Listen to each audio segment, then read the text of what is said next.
whore. There is this one person that embodies the menace status in all its chaotic glory and catastrophic soot. Azealia Banks. Social media is Banks' playing grounds to cause controversy. Controversy you want nothing to do with.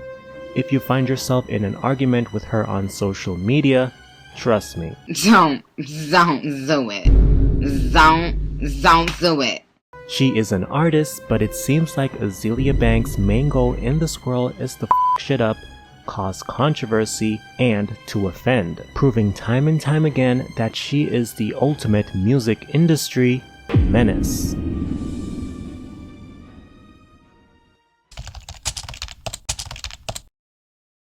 Azealia Banks was poised to be one of the biggest artists in the rap game in the early 2010s.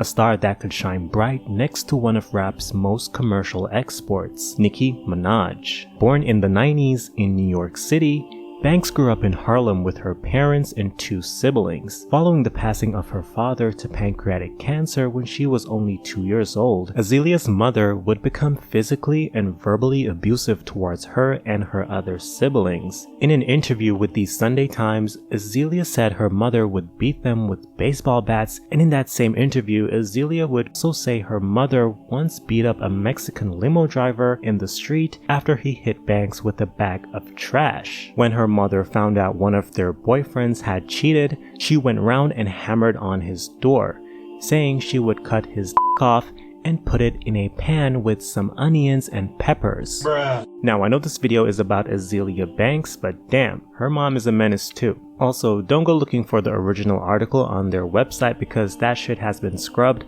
but thank God other sites covered it. She also stated in the interview that she was so poor to the point that she turned to stripping and that she loved sex and dated older men. In her teens, the artist tried her hand at acting, but she saw little to no success, causing her to feel unfulfilled. She then started to write raps as an outlet after she quit trying to be an actor. Azealia would later drop out of high school to pursue her music career. Then in 2008, Banks adapted the stage name Miss Banks and signed a deal with XL Recordings. However, Banks and the label had a fallout. Azealia Banks ended the contract with the label quickly afterwards due to conflicting ideas. That same year, she released Give Me a Chance, and it's not bad. It's a mashup of anime-sounding music, rap, and salsa. In 2011, Azealia gained attention for 212, her debut single. The track was a moderate hit in the European market, and it was a hit on the internet. The track introduced Azealia to more music lovers, growing her cult-like fan base. In 2014, Azealia did an interview on Hot 97, and for me, that was the interview that solidified her as a menace in my opinion. She was already known for starting drama on the internet, but I never actually saw any videos until that interview. Now, Azealia did speak a lot of truth in that video regarding black ownership, black exploitation, hip-hop, a lot of things. That girl was on fire in that interview. She called out Iggy for basically stealing black culture. She also called out T.I. and Tiny, calling T.I. a coon, and said his wife Tiny can't read.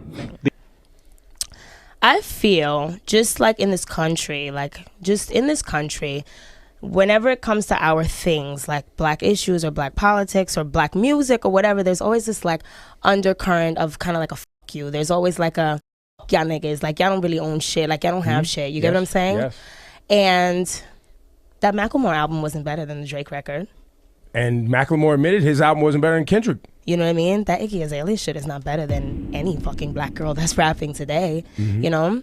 And when they give those awards out, because the Grammys are supposed to be accolades for artistic excellence, you get what I mean? Iggy Azalea is not excellent, you know? And the message I see when I see these Grammys being given out, because it's bigger than just playing the shit on the radio and I don't give a fuck, you know what I mean? That's fine, bitch, do what you're gonna do. But I have a problem when you're trying to say that it's hip hop and you're trying to put it up against black culture, even Nicki Minaj over the past two. What exactly did T.I. say to you? Because I remember he was like, well, the situation sad cause I am a very distinguished individual and I keeps it real. And she need to get her man before she come talk to me. Cause yeah. Like, get the f out of here. Where the f did you learn how to read? Freedmen's Bureau? Like, nigga, did you get your GED in jail? F out of here. F out of here. These niggas are crazy. The interview was all over the place, but it was an honest interview. She broke down like 2 times in the interview for valid reasons while discussing black identity. It's upsetting when you especially from young, and you read your social studies textbook and all you see is just stories of you under some white person's foot, or it's you and a white person and you failing in the face of a white person. It's y'all niggas are fucking everywhere. I don't want to share this with y'all. I'm sorry, I don't. I understand. It's fine. And just like that, she turned into a menace.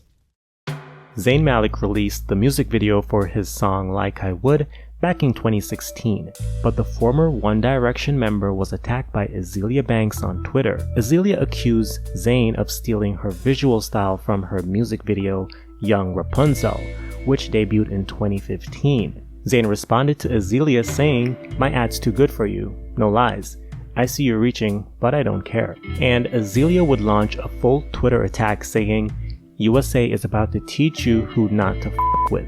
When your entire extended family has been obliterated by the good old US of A, will you still be trying to act like a white boy pretending to be black? Do you understand that you are a who emulates white boys' rendition of black malehood? Do you know how lost and cultureless you are?" She said a lot more f***ed up shit that I'm not gonna repeat. She did apologize to Zayn with a lengthy letter, which you can read here. Although the letter felt genuine, it still doesn't justify what she did. Pharrell did a song with Azealia Banks called ATM Jam. I know that ain't who I think it is. The song didn't do so well, and Azealia would take to social media to reveal that the track performed poorly because Pharrell didn't promote it. The rapper would post on Twitter, "The reason ATM Jam did poorly is because Pharrell changed his mind about wanting to be associated with me after he had his light-skinned comeback." She then went on to say, "Light-skinned niggas are so funny, but fuck it. What's new? Azealia Banks having to scrape, claw, and fight for what she wants. This is normal for me now. Giving a fuck shit up for me." Azealia Banks called out Dave East for trying to charge her 25 racks for a verse and accused him of eating pork. Oh my god, what is that? Oh my god, what is that? 2017 was a great year for Cardi B.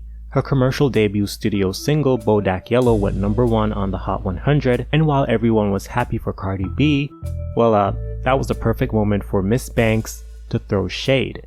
Azealia called Cardi a poor man's Nicki Minaj, to which Cardi responded by posting a video of Azealia dancing to Bodak Yellow, captioning, "One of the reasons Bodak Yellow went #1, cause even the haters love it." Not gonna lie, Cardi did get a lick on her, but oh my god. The following year, on The Breakfast Club, Azealia Banks would call Cardi B an illiterate, untalented rat, and call her a caricature of a black woman. Cardi did respond on her Instagram, but the damage was already done, and Cardi B deleted her Instagram immediately after. Damn. What did Cardi do to make Azealia that mad? According to Billboard.com, Lana Del Rey went after Kanye, who posted a photo wearing a Make America Great Again hat. A Twitter user mentioned Banks with a screenshot of the post asking, "Girl, what do you think about this?" Banks was quick to fire back, attacking Lana Del Rey for not being consistent with her outrage due to her collaboration with A$AP Rocker, who was accused of slapping a female fan in 2013. Thus began Banks' Twitter rant towards Lana about racism, prompting Lana to challenge Azealia by stating, "You know the addy, pull up anytime." The Twitter fight then escalated into attacks about Lana's personal appearance and ultimately ended up in Banks threatening to sue. Bruh, Azealia Banks is crazy. She's crazy. Now, in 2019, Azealia decided to go on the internet, Instagram, and fat shame our favorite girl Lizzo. Azealia accused Lizzo of stealing Cupcake style and saying she hates Lizzo. Sidebar, I see you Lizzo, I see what you're trying to do. You stole Cupcake swag, and now you all out here talking about I'm a female rapper. You ain't no female rapper. You don't got enough sex appeal to be no female rapper. Don't let Craig Kalman gas you, Lizzo. You still a fat, boring. You still a fat, boring hipster rapper. You're not with Cupcake. You're not eating Cupcake. And I'm sorry, I know that's really the reason why Cupcake feeling like she want to quit, because she see all her magic being torn to shreds by Fat Lizzo. I hate you, Fat Lizzo. I hate you, girl. I hate you for coming out with that floss up your fucking fat ass and really trying to steal from the fucking black girl's Cupcake. Because I know the fucking white gays got in your head and was like, yeah, steal Cupcakes. Bro, Azealia is a menace. She is in this video. Her head is looking like this. Yo, a menace. It's not even funny. Correct me if I'm wrong, but didn't she diss Cupcake? But here she was defending her. I'm confused. You can't drag people in Azealia Banks' way and then defend that person. Like, this is why Azealia Banks is a goddamn menace to society. I don't have a proper ending for this video, but let me know if y'all want a part 2, because there is so much shit that I did not put in on purpose. Azealia needs help.